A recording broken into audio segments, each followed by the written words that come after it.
Good afternoon. My name is Pete Cerrones, and we are super excited that you're joining us today for the spring gathering of the Global City Teams Challenge, Utility SuperCluster, Energy, Water, Waste Management Get Together. We like to host these events every quarter, and we look at it as an opportunity to bridge together the community of interests, that being folks from public and private sector, from academia, from entrepreneurial, nonprofit domains, and come together and talk about something that's very relevant to not just as individuals, as residents, as citizens, but how the government and commercial markets are part of the smart cities evolution, development, and the innovation that, of course, comes from it.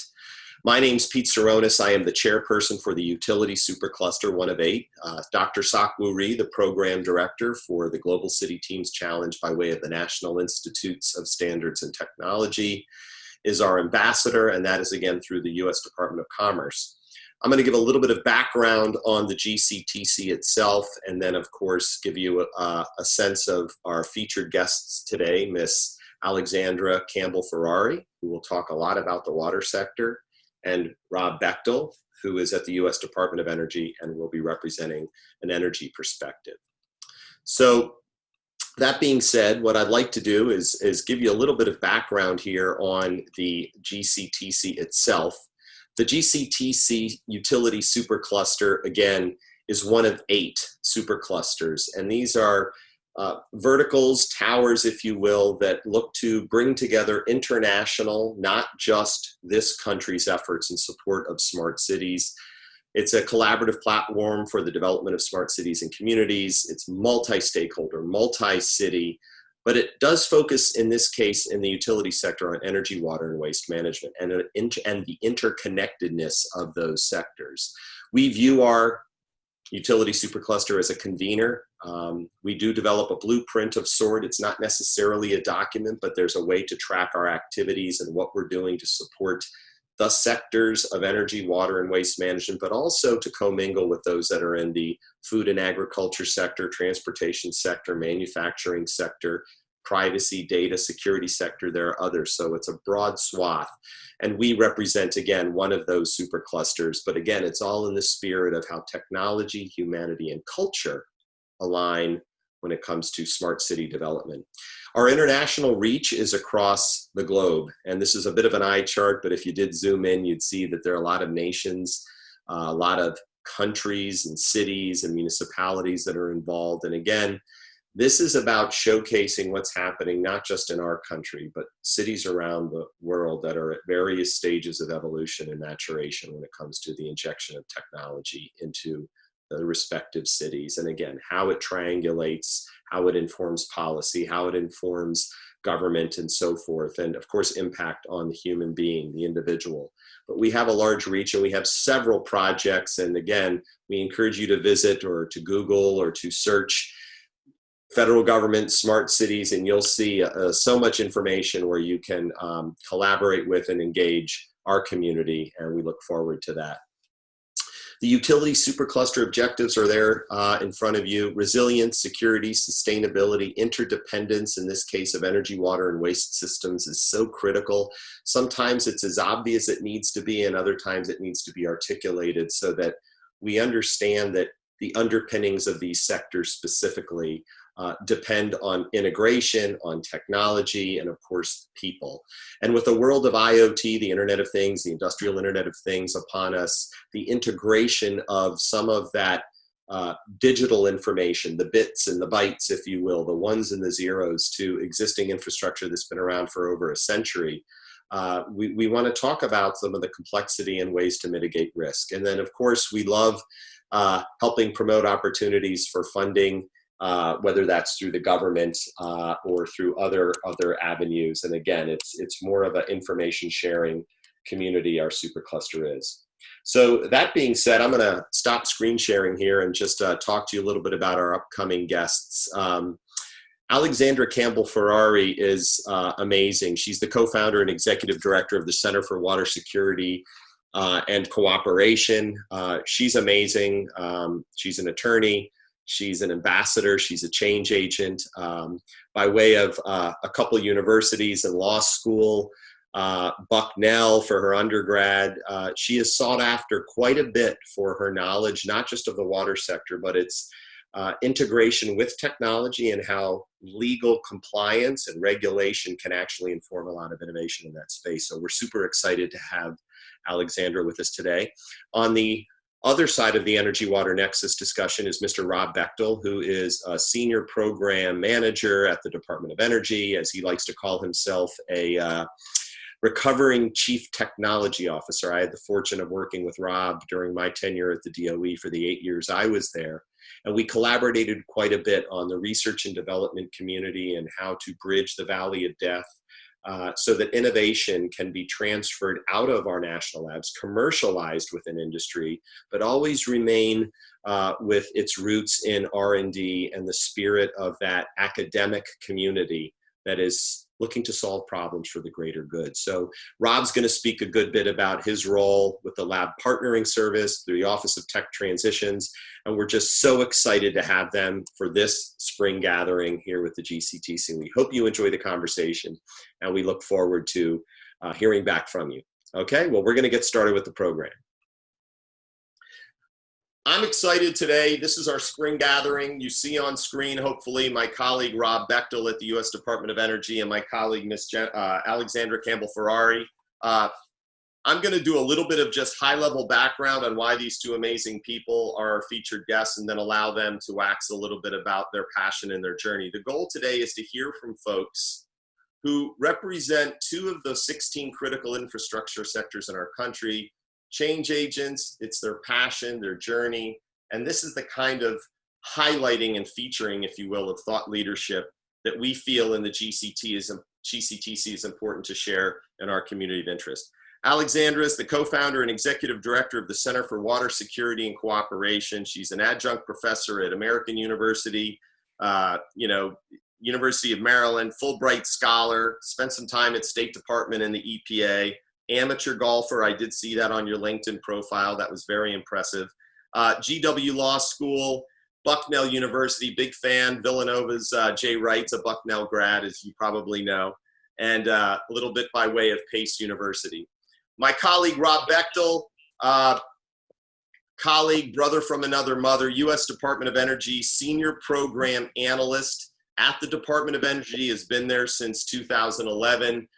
Rob works in the Office of Technology Transitions. He leads the Lab Partnering Service, which is a significant initiative that's bridging the research and development communities, and we'll hear a little bit about that. He's a Michigan State University grad, and having worked with Rob, and he likes to call himself a recovering chief technology officer, he's a thought leader, he's forward-thinking, and he's got an incredible role, a heavy-duty role to bridge academia, industry, especially around all things energy. So with that, I'm going to pivot over to Alexandra to kind of build off, and feel free to talk about some of your pedigree in that regard. But the first segment here is really to tell us a little bit about this passion and what you're doing and what you eat, sleep, and drink every day inside the water sector.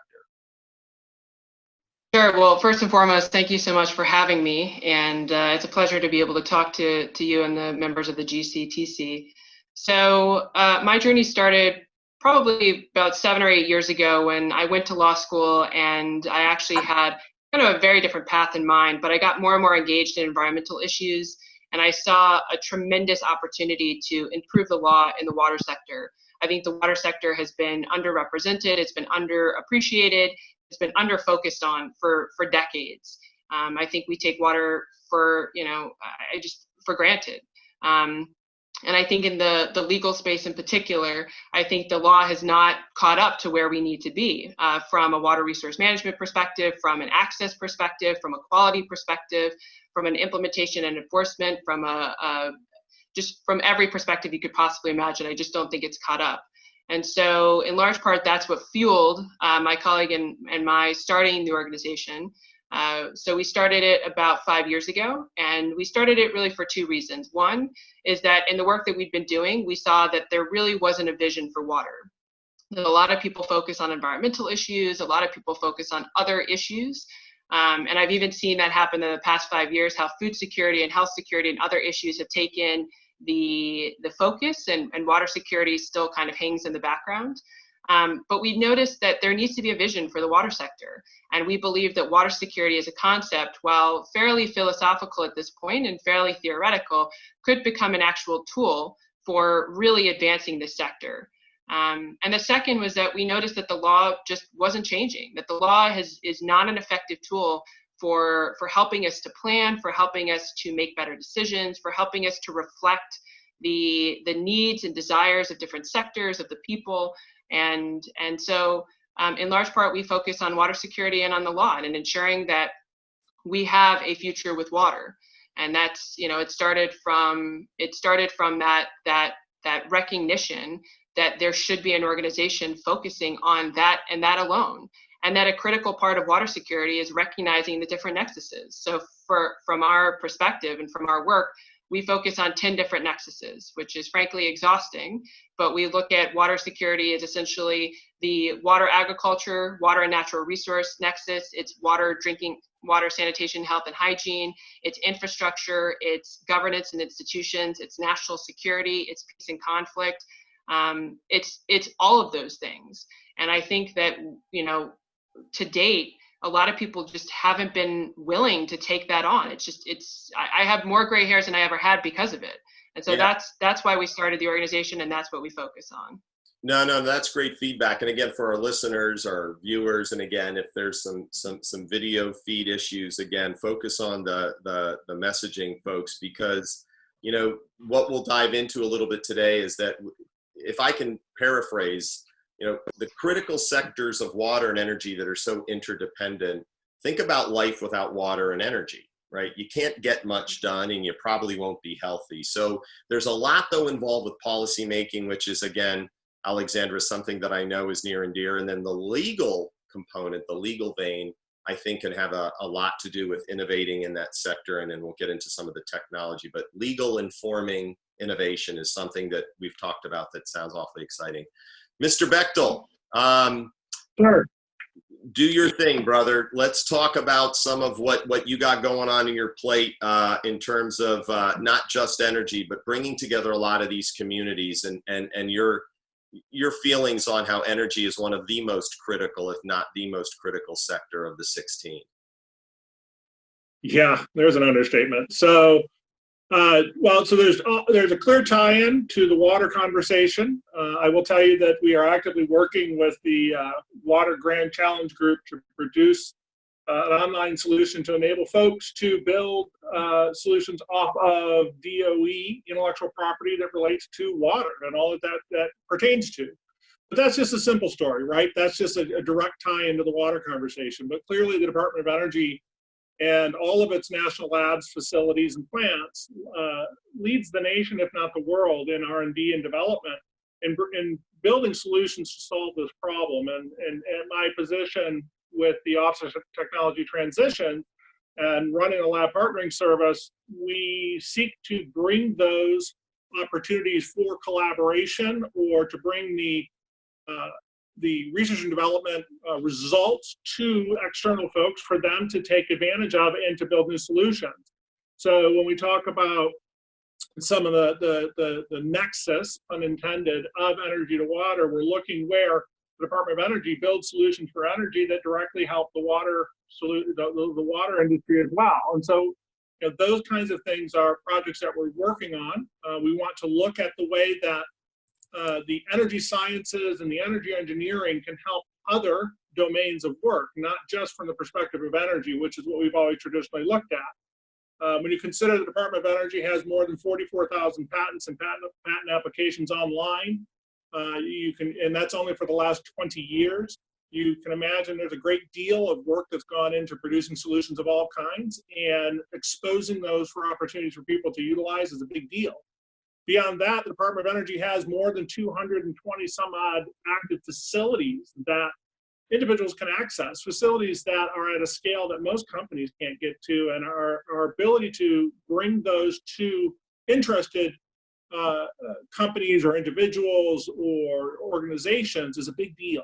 And we want to make certain that folks have access to those facilities and have the opportunity to use them to advance the state of the art for the project they're working on, but also to participate in the work the Department of Energy does. And this is a big deal for everybody in having access to these resources, which are not necessarily standing idle, but resources that may be undersubscribed in some sets. Yep.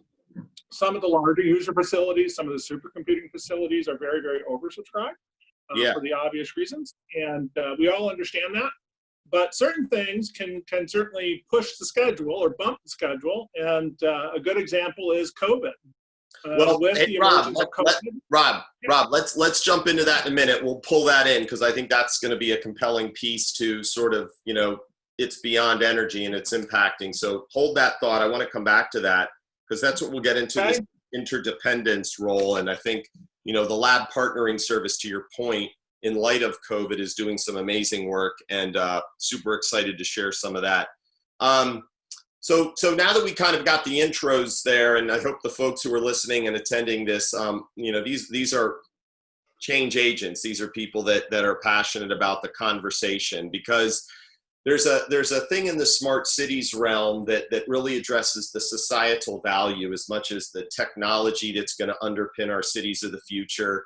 There's policy, there's legal concerns, there's governance. There's a lot of that can create inertia, but also serve as an accelerant. Rob just relayed, the international, but also our own national laboratories and an international community working to solve COVID, for example. But the other crises, think acts of God, think Katrina, think Deepwater Horizon, think Flint, Michigan, think Superstorm Sandy. Things happen, and then we realize how at risk or not resilient our infrastructure is. And understanding that through this GCTC and featuring folks like this to kind of bring some of that to light, so that we don't take for granted the facilities that we have. Alexandra, can you talk a little bit, just because I've read, I've watched, I've immersed myself in a lot of this, the Sustainable Development Goals that the United Nations addressing, and it's maybe no coincidence that there are 17 goals, but number 6 is near and dear to you, and that addresses water. Can you talk a little bit about that program, just so we have some insight? Yeah, so several years ago, the United Nations adopted the Sustainable Development Goals, and they followed on from the Millennial Development Goals. In essence, they're a marker for success in a variety of different nexuses. So they touch on energy, access to education, all kinds of things. And so SDG 6 is focused on water and sanitation. So I like to highlight that because I feel like sanitation also gets kind of lost in this mix. Even wastewater, it doesn't really matter where you're talking, but the idea of wastewater and sanitation get lost. And frankly, they have a huge impact on water. So I think it absolutely has to be part of the conversation. But the idea behind SDG 6 is that by 2030, everybody should have access to safely managed drinking water. The WHO, the World Health Organization, sets out standards of what safely managed drinking water looks like. The same goes for sanitation. So by 2030, it's a smaller percentage of the population that needs access, but the idea is that we're no longer, the bar isn't low. Essentially, the bar is set quite high, and it's saying, look, people need access to improved drinking water. It's not just that they've taken it out of the river and that's what they're drinking, but there's actually a drinking water facility that treats it and that you can ensure that it's providing safe drinking water.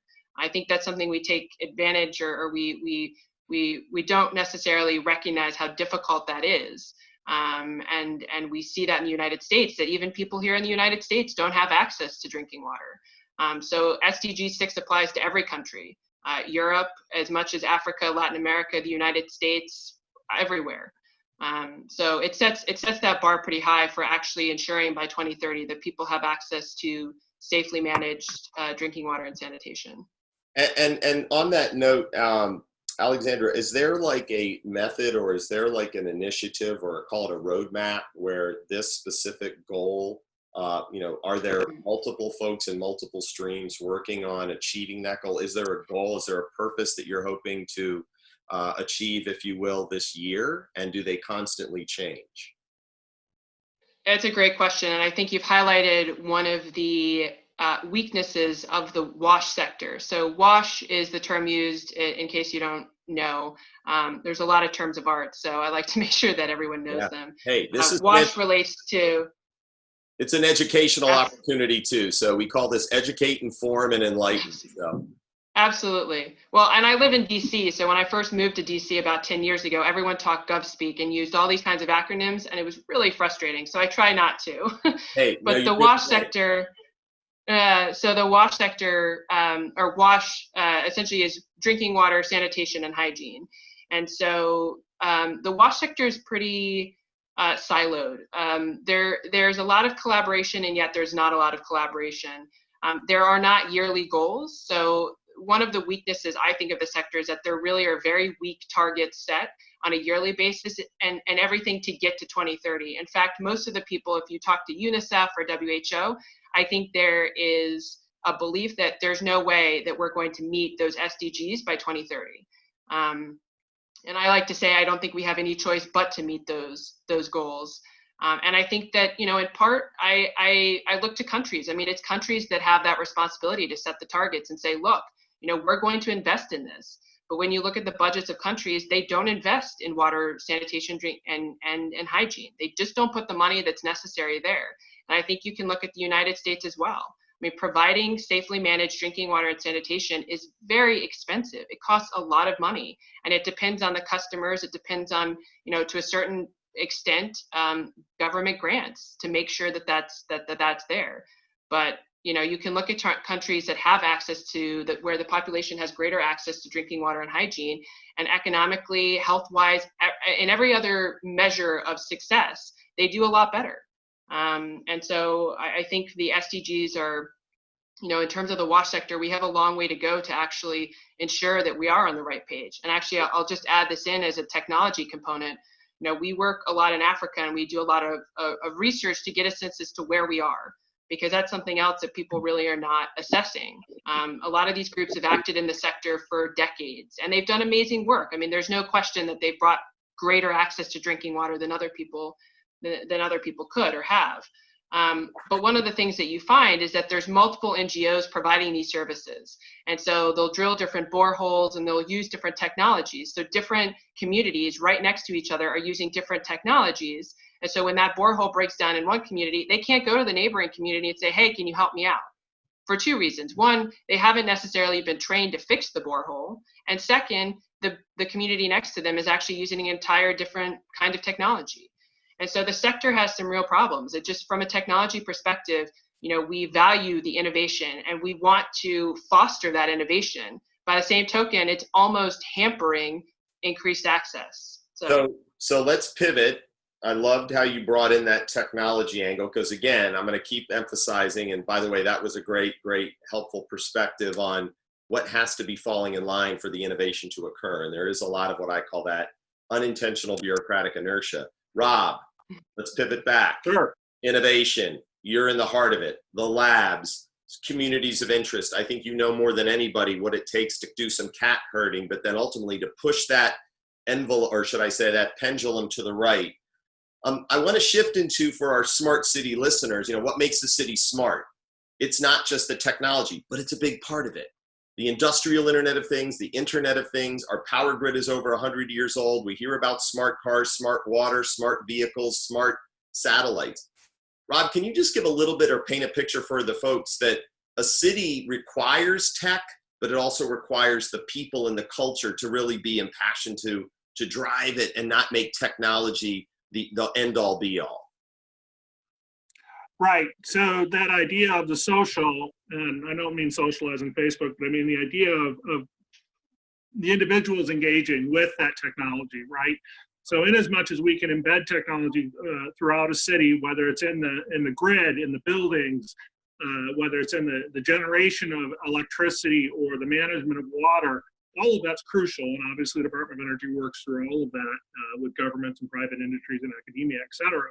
But the real win is when groups like Department of Energy start doing some research and working with the communities and the cities and the regions and the local groups of people or governance to affect change and ensure that people utilize that technology, to work to ensure that policies are developed and deployed that ensure that those uses of technology actually provide a benefit and are not just technology for technology's sake.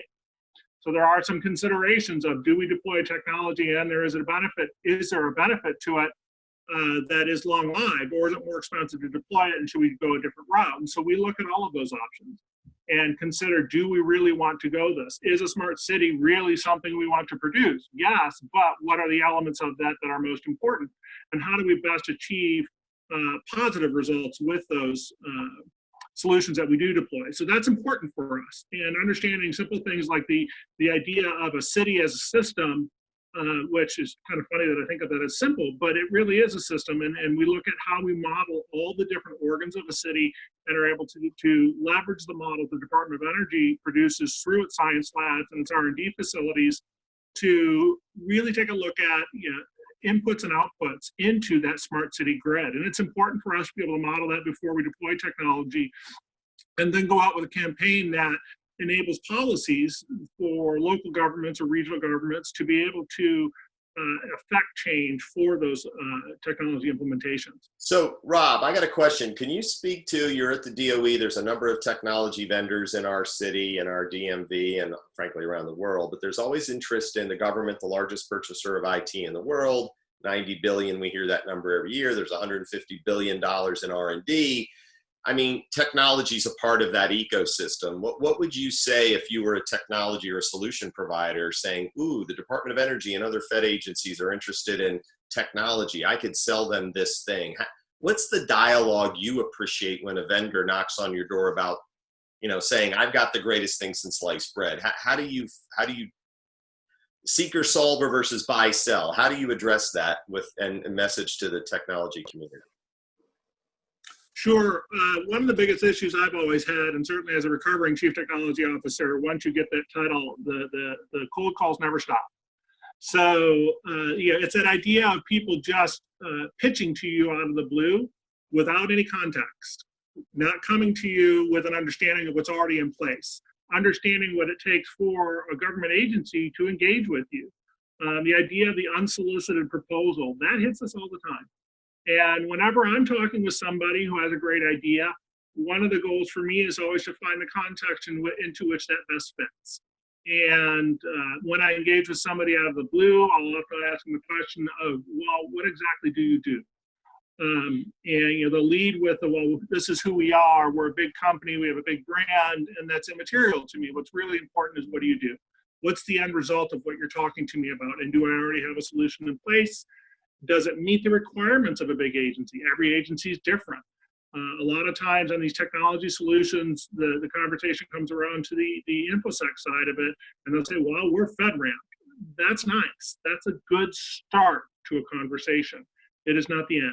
And when you're working with agencies like the Department of Energy, we add controls on top of Fedramp, so it makes it more difficult. So there are deeper considerations in working with big agencies than just coming in and saying we're Fedramp. And our technology is important to the nation from our perspective. Well, the perspective really has to be the perspective of that. Yeah. Let me jump in just for, again, that's one of those acronyms that we use inside the Beltway, Alexandra. It's called Fedramp. It actually is an acronym for the Federal Risk Authorization Management Program. If you're a tech company, you want to be in the cloud, or you're in the cloud, you want to leverage it. But to Rob's point, there's checking boxes, which I think, kicking it back to Alexandra, this idea of technology, humanity, and culture. Tech is not really ever the problem. You talked earlier about legal informing the innovation. If you can think about, as I suck a few more seconds out of this webinar, that correlation. What are you finding that works in your profession, where you're out there communicating and going out there and telling stories and using outreach? A lot of what we do in the smart cities, the GCTC, is we rely on stories. Facts tell, but stories sell. And whether you're selling to the government, whether you're doing this evangelistic ambassador role of, here's what's going on in the water sector that you don't see on the news or on social media, but it matters. I come back to, what do you find is sort of creative in the way that you're getting the word out there, and people are actually now, maybe it's with technology, with social media, light bulbs are starting to go off. What are you finding every day when I guess the question is to be creative about getting the message out about technology informing the water sector? Yeah, I mean, I think for me, a lot of it's about saying, the technology needs to meet the needs. And actually, I think to what Rob was saying is that there are population needs as well. There are health needs that have to be met. So I think that the water sector is ripe for innovation. I think utilities in particular, and I'll speak to the U.S. and then I can provide some examples from some of our work abroad. But I mean, in the U.S., there's so many opportunities to invest in utilities, to think about how we can provide these services at a lower cost, how we can generate energy from the water that we're moving all over the city, how we can reduce treatment costs but still meet the health needs of the people who are receiving that water. There's so much opportunity, and I'm not seeing it. I mean, in the U.S., I think utilities in particular are very risk averse. And I think they say that it's the law that makes them risk averse. And I'm, knowing the law, I'm not sure I agree. I think there's a lot of opportunity. They say, here are the standards that have to be met. The Safe Drinking Water Act, the Clean Water Act. These laws say, here are the standards that have to be met. For the most part, they've been the same for decades. The Clean Water Act came out in early 1970s, and the Safe Drinking Water Act followed shortly thereafter. And so, there haven't been a lot of contaminants added that have to be regulated. I know that for the Safe Drinking Water Act, we're currently looking at PFOAs, so that Teflon stuff that's in your pans. We're looking at whether or not that needs to be regulated because it's been found in tons of source waters and it's carcinogenic. So, but the costs, I've talked to a number of utility leaders, the cost of actually treating for PFOAs is just enormous, and it would bankrupt a lot of, especially smaller utilities. And so there's this consistent tussle and tension between technology and innovation and meeting our health needs and also being able to balance the books at the end of the day. And I think you see that in Africa as well. I mean, there are, ironically, the median income in many African countries isn't necessarily what you see in the US, but there's an interest in paying for these services. And they want better technology. They're seeking better options for drinking water and sanitation. They want to ensure that their families have safe access to these services. And sometimes those needs are not being met, in large part because maybe they don't have the upfront costs for investing in the system, or the governments aren't providing enough aid, or there isn't the right technology. I mean, there's a lot of, for example, some of the communities, there are unplanned communities in a lot of different, outside of most cities. So if you're in Ethiopia or Zambia, most countries, when you have a city center, there's tons of unplanned communities that live around it. They're the ones that are experiencing the least access to these services because people don't know how to provide it to them. So a lot of the money is being spent on temporary solutions that at some point will wear out and won't be. So we're investing millions and billions of dollars, and even on top of that. So for example, we've talked to some people in Zambia, for example, who spent millions of US aid money putting in a sewer system. Well, sewer systems cost a ton of money. We know about that in the US. We've had sewer systems for centuries. I mean, maybe a century. And yet we're trying to put that technology in a country that doesn't necessarily have that capacity, doesn't have the money, and it isn't innovative. I mean, there's just so many options out there for sanitation and for drinking water that we're not exploring. And I think that, yeah.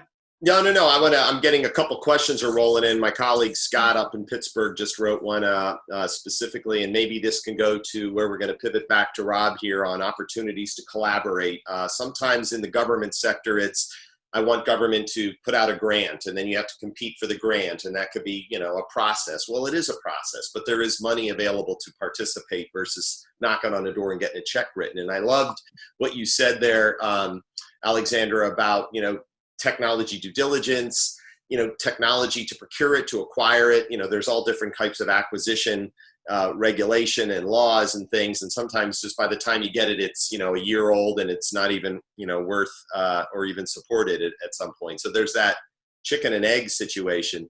The question I had, and actually we're going to come back to that one because Rob, I'd like you to go back to the COVID-19 effort that you're leading, for example, and what you can share of bringing together not just the national labs, but industry and academia to kind of, all hands on deck approach. Can you talk a little bit about what you've seen in the last month with that alone in terms of open government principles coming together, participatory, collaborative, transparency? Right. So when we do a project, especially one as important as the idea of COVID, Someone basically looks at someone like me in government and says, hey, you lead this. So I am. And so we're building a solution to the Department of Energy around COVID with the idea of providing transparency to Department of Energy solutions, R&D technologies, facilities, expertise that could help with COVID problem. And in some sense, I think it'll launch in 2 weeks. Regardless of all of that, the big win here is that normally we do this with just our internal resources, and by that I mean the Department of Energy resources. So we look to the national labs and the expertise and the really brilliant folks that work in our innovative enterprise. When you have parking spaces for Nobel laureates, that says something at a national lab. So the next step, though, was we looked at what we had in place to develop the project and recognized pretty quickly we needed a great deal more depth. While the national labs are very good at what they do, extraordinary in fact, we wanted to broaden the opportunity for external folks to participate with us and to bring in brilliance. So in working with different outside groups, Pete the Greek for sure brought a lot of brilliance to the effort. We brought in multiple national labs each week of the project. It's 6 weeks in, 7th week that started today. And we continue to bring in more partners. Those partners include medical and biotechnical corporations. They include universities and colleges. They include other laboratories or engineering firms, and it includes large software vendors. So the idea here is to bring in perspective. It includes bringing in intelligence, capabilities, open data sets. It includes bringing in modeling capabilities, theories, and practical uses of the technology already in place, and leveraging those resources that are available from the national labs very quickly. So without getting in trouble about creating federal advisory boards or all of that, the national labs brought these partners to us. We went to the lab, said we need more expertise. And so these brilliant national labs went out and found them. They built the relationships and brought these groups of folks to us to help. And it's wonderful to be able to have the perspective of external folks working with the internal national lab groups, as well as those headquarters folks, to produce something so extraordinary. And this COVID effort that we're working on, as I said, has been an effort to build something that provides transparency to all the solutions that we have at the Department of Energy that have been ongoing for many, many weeks. And now to be able to report where we are is fantastic. To expose them is important. But normally, the Department of Energy works always from the perspective of the energy sciences. To suddenly turn us on our ear and look at it from generically the life sciences was very difficult. And in 6 weeks, we've produced something that originally took us more than a year to produce for energy sciences. And now in 6 weeks, we've done something for life sciences that's pretty extraordinary. When it launches in 2 weeks, it'll be a real good achievement for anybody, let alone a massive Department of Energy effort. And I think this is important for the nation to be able to see that that ecosystem, the brilliance, the genius, the R&D engine of the national labs is actively working on this. You may not hear about it, you may not necessarily see it, but they are out there. And our ability to expose this and not only just talk about what they're doing, but what other folks can come in and engage with is important. Exposing the opportunity for you to talk to the experts that are in the national lab environment, that are top-end epidemiologists, and have an opportunity for you to work with them in some way, big deal. For an opportunity for you to use some of our facilities or equipment and to showcase those pieces of equipment that we certainly think are best suited to solve a problem like this, that's important. And to tie it all back to the subject of this meeting, COVID notwithstanding, we are actually working on a similar solution for the water nexus. And unfortunately, everything's put on hold for COVID. And so, my day job is gone. My new day job is Mr. COVID and Lab Partnering Service, and everything I do is COVID all day, every day. Yeah, that's great. I can't think of a higher cost. No, wonderful, Rob. And I the question that came in about engagement, which I think, again, if the government's doing its effort every day. I spent 25 plus years there. I'm still engaged in the public sector in this kind of role, the convening that the GCTC is all about, this supercluster which focuses, and I loved your clarification earlier, Alexander, that there's water, wastewater, wash, sanitation. There's a lot of lexicon that people need to have delineated, if you will, so that we understand what, how to get involved and what are we actually dealing with. I like to think of, and I'm just going to read off a couple of my notes here, is, how do we use water for energy today? Electricity generation, renewables, oil and gas. There's a grid modernization initiative happening right now, integrating renewables into the grid. It's a bipartisan topic. Our grid is not resilient, okay? Energy powers, flip on switches, heat your food. It's important. Water, without water, we're not living very long. How do we use energy for water? Pumping, heating, cooling, delivery of electricity, and water treatment facilities. So again, breaking it down to when you're driving by and you see these transformer substations or wires or sanitation water pieces of infrastructure, that's the physical.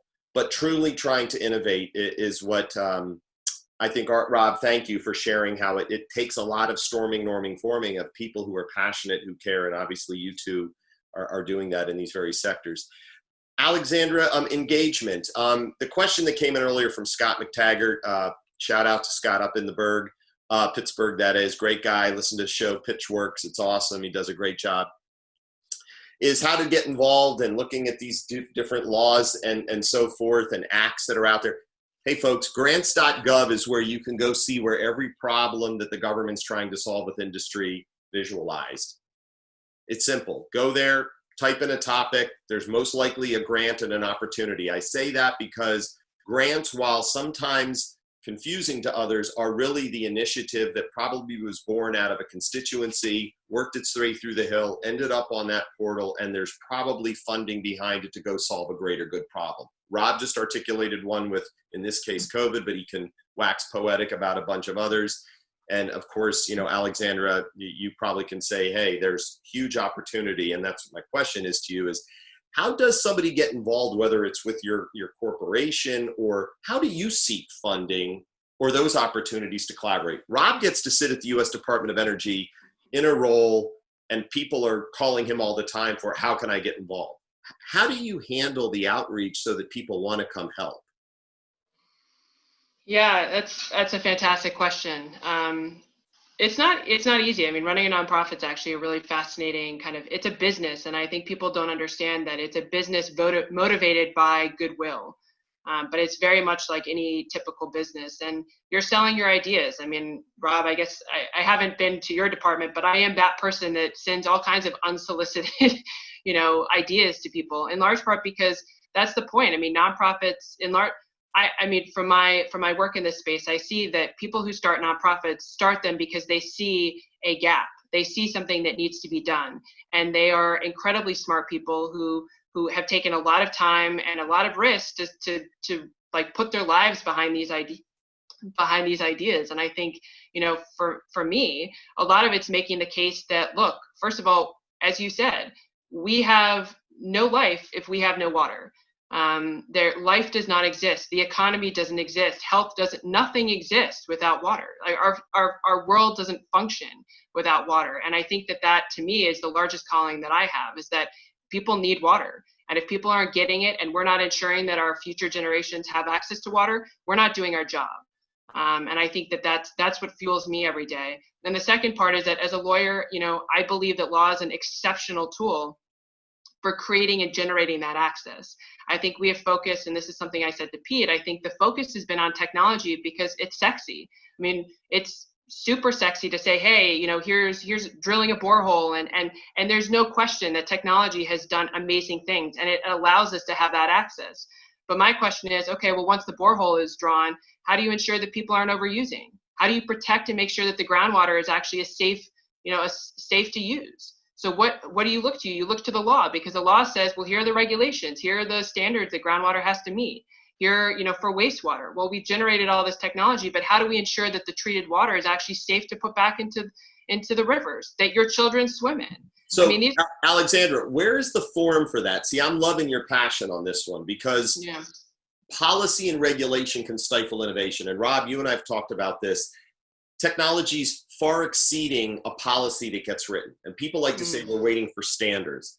How are you in this new normal? And we're going to be in one now with post-COVID. How do you see that morphing? And if you could, and maybe this can be saved for your parting shot. So Rob and Alexandra, you'll get to be familiar with, when I finish up, you get a parting shot for a minute, what you want to leave the audience with. But you're hitting on something, Alexandra, which for our listeners is, technology's cool. It probably can solve a problem, but there's a lot of that out there, and you don't just plug it in. It's not plug and play in the water sector.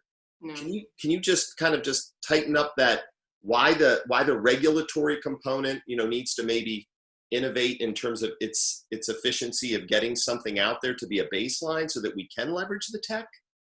Yeah, I mean, absolutely. And I can speak to, we met with people in South Africa, where South Africa has some of the most robust laws in Africa. But a lot of the Water Research Commission, a lot of these different governments that we talked to, the local governments said, look, the regulations are not allowing us to get this technology out. It takes years to get technology approved. And I think a lot of it is, some of it's financing, some of it's saying, look, there has to be the standards in place, because technology isn't doing its job if it's not keeping people safe, if it's not actually ensuring that water is safe to drink, ensuring that the wastewaters are safe to dump back into the rivers, then it's not doing its job. But there's someone that has to oversee that. And the government and helps by creating those standards to essentially, the standards, I think that the standards are what allow for innovation, right? If you don't put restrictions and you say, look, here are the standards you have to meet, this is what will support a healthy population, then it's up to you. I mean, that is what the need is. This essentially, to me, the regulations reflect the need. It says, here are the public health needs, here are the environmental needs. This is what's going to keep us alive. Your technology, whatever it is, as long as it meets these standards, should be passed through. And in many respects, what I've seen is that the slowdown is that there's one person looking at those applications, and there's tons of them coming in. So you have to invest. You have to invest in the water sector, and you have to invest in people who are doing that. It's not the law's fault. And I hear that over and over again. I hear the law being blamed for, well, it's the one holding us up. No, your technology is not worth it if it's making people sick. So if you have a technology that it can't meet those standards, it shouldn't go out to market. And I know that's difficult to hear, but it's the reality. Hey, we're all eager to love our whatever phone you carry and download an app. And I always say this, how many of you listening in read the terms and conditions and know what's at risk with your data, your privacy, but you just expect somebody else? Yeah, good old Rob there's shaking his head. No, great point, Alexandra. I mean, again, I think that's the world we're in. We want the stuff, but what powers it? I like to think of the, Rob, I'm going to jump to you here in a second, the pyramid of the ping, the power, and the pipe, the stuff that's under the cities, the streets, as you mentioned earlier, underserved neighborhoods, the cities in our country that have more Wi-Fi than places that still don't have broadband or even a dial-up modem capability. It's a very disparate infrastructure when you really look at what is at risk. And yes, artificial intelligence, machine learning, technology, if deployed properly, can give us that actionable intelligence. And that's the goal of what we're trying to get to in the GCTC, as well as exposing use cases and exemplars, which was on that chart earlier. We have that. Please get involved in terms of reach out. But today we're talking energy and water, and it's like it's communication, it's outreach, it's getting involved, it's all hands on deck. It's not looking to get paid to help the cause. So I agree. It's a balance, and legal governance can inform innovation. Rob, Can you talk about some cases here? We've got, I know, 10 minutes left. We're going to reserve 5 for some parting shots. But, the lab partnering service, the grants and the money that's out there to help solve greater challenges. A question came in about crawl, walk, and run. And again, it feeds that inertia question. How do you see engaging with the federal government? What's your...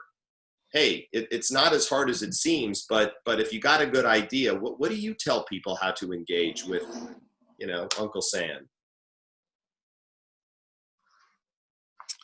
Well, so the downside of that is Uncle Sam and federal agencies were really bad salesmen. And we have a lot of really good stuff. And it's not just the sense of we have widgets, but we've got a lot of really good stuff and people that can help and people that are looking for solutions external. And nobody knows where we or they or them or it is. And one of the ways that I try and do that is to be out there, whether it's through venues like this or live meetings, trying to expose those things that the federal government is trying to solve. So if it's the water energy nexus and we're looking for improved heating and cooling solutions, or we're looking for different ways to generate energy through renewables and do that more efficiently, utilizing less water, et cetera, et cetera. Folks need to know that. They need to know that we have a water program in the Department of Energy and how to access them. We are really, really, really bad at business development. The office for which I work, Technology Transitions, is a startup office in the grand scheme of things. And we are trying to put in some business development executives who, in theory, have the ability to go out and to talk to folks, to do that slow growth development conversation and understanding that we're not going to come to you and get an instant solution. You're not always going to have COVID urgency in front of you and the opportunity to move extremely quickly. But you do have the opportunity to engage with us and to talk to us. So when we are out, we try to be out more often than not these days, COVID notwithstanding, and to be out there talking to folks about, hey, we're looking for stuff on this solution. We're trying to find a way to build things that solve the idea of a better pipeline for electricity and power generation without creating extreme amounts of wastewater, and how to do that, or to improve fracking and the use of water and fracking technologies, things of that nature. So we do want to talk to folks about that. We do want to engage with our water programs. They're looking for those communities of practice to come in and engage. The only way you can find out about that, though, is to talk to us. It's a very difficult enterprise to go via the internet and find an answer. We're really bad at publications and producing text and papers and magazines and things that people might read offline. So people go online to look on the web, and you find an extremely difficult web enterprise to navigate unless you have internal knowledge.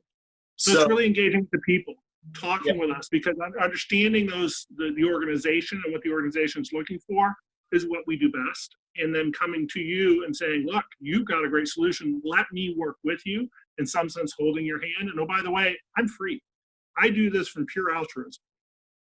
So Rob, I appreciate all that standing ovation there on that in terms of the government, and I think any business. The national labs will tell you our time running around with the tech transfer commercialization community.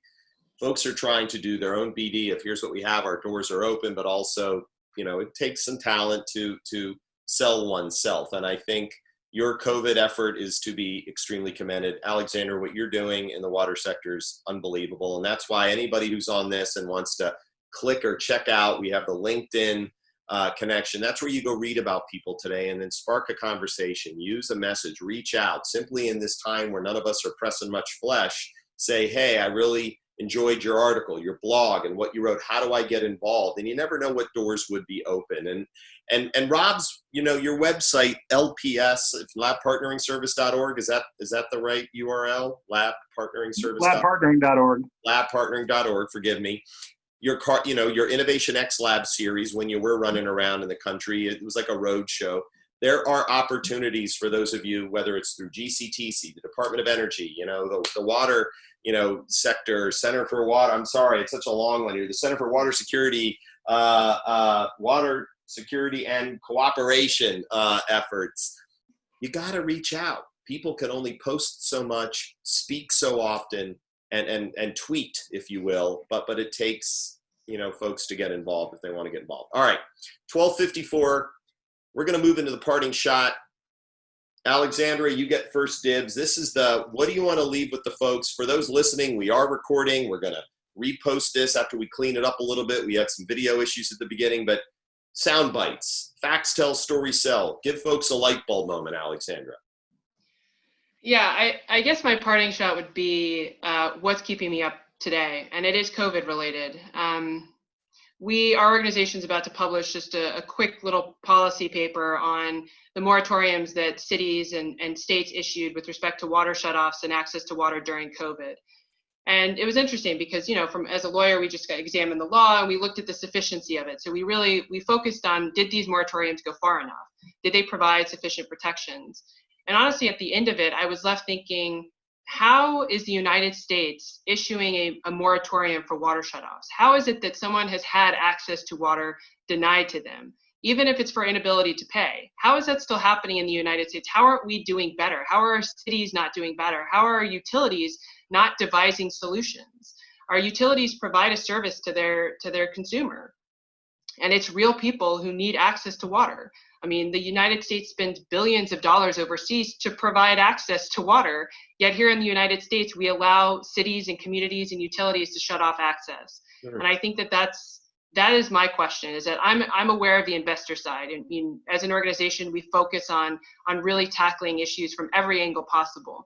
But there's a lot of issues out there. Investors or utilities raise revenue from consumers, and that they don't ring fence that money. Sometimes it's invested in other sectors like education. Again, not bad, but why are we depleting funding from the water sector when we so desperately need it? So my parting shot would be to say, look, the United States can do better.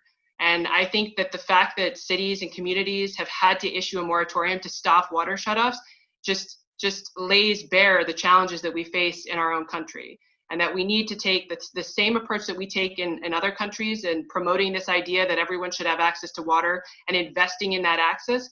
We need to take home here. We need to desperately listen to that and say, look, water and sanitation is essential to life. It's essential to the economy. It is essential to everything. And what can we do better to ensure that absolutely everyone has access to water, not just during a public health emergency, but all the time? Amen, lady. Amen. Thank you for that. Rob, we've got about a minute and a half. Go. Right. So I'll go fast. What I want to leave everybody with is, one, don't stop connecting. Two, find people like myself or Pete or anybody that either is or has worked in the federal government, and keep trying to work with us to, sort of connect the dots to all the enterprise capabilities we have. The Department of Energy talks about 17 national labs. It is so much more than that. That's the understatement of the century. And it enrages me every time I hear a senior political appointee say, talk to our 17 national labs. We have tens of thousands of experts working across that enterprise. It's not 17, it's tens of thousands. We have hundreds of facilities, equipment beyond count. And the opportunity for folks to engage with us to solve the problems like Alexandra's talked about, improving water supply, trying to find ways to guarantee it. The Department of Energy has tools that nobody else has. And the only way to get to those is to talk to us. Folks like myself and others in the Office of Technology Transitions are optimal people to talk with, to engage with. Don't be afraid to talk to us. We're actually pretty nice people that work in the government. Send me a note. You can cold call me. I might get a little snarky, but send me a note. LinkedIn's great. Send it to me. Pete, if you want to share my government address, I don't have a problem with that. Shoot me a note. During COVID, I have plenty of time to talk and to engage with folks. So by all means, come talk to us. Go to labpartnering.org. Just see the appetizer that we have in place for people today, with the hundreds of experts and facilities and thousands of patents and technologies that are available from across every entity in the national lab architecture. Amen to that too, buddy. Listen, Alexandra, you're amazing. I can't wait to have you again. We will follow up. We've had some questions come in that we will react and respond to. Again, Rob, keep doing what you're doing. It's a pleasure to be working with you. Folks, GCTC, how do you get involved with us? We do this once a quarter. We try to bring to light folks who are, hope you felt their passion and their energy. And there's so much we can speak to for hours on this topic, but these are change agents who are saying, come help. So thank you for your time. Sorry again for some of the video and audio issues. We're still getting used to some of that, but at least we got together as a community, and all the attendees that came in. Thank you. We will respond to some of the questions in total. Have a great day. Be safe. And again, tech, humanity, and culture, not in that order. Okay. This is not about the tech. This is about quality of life. So thank you for your time.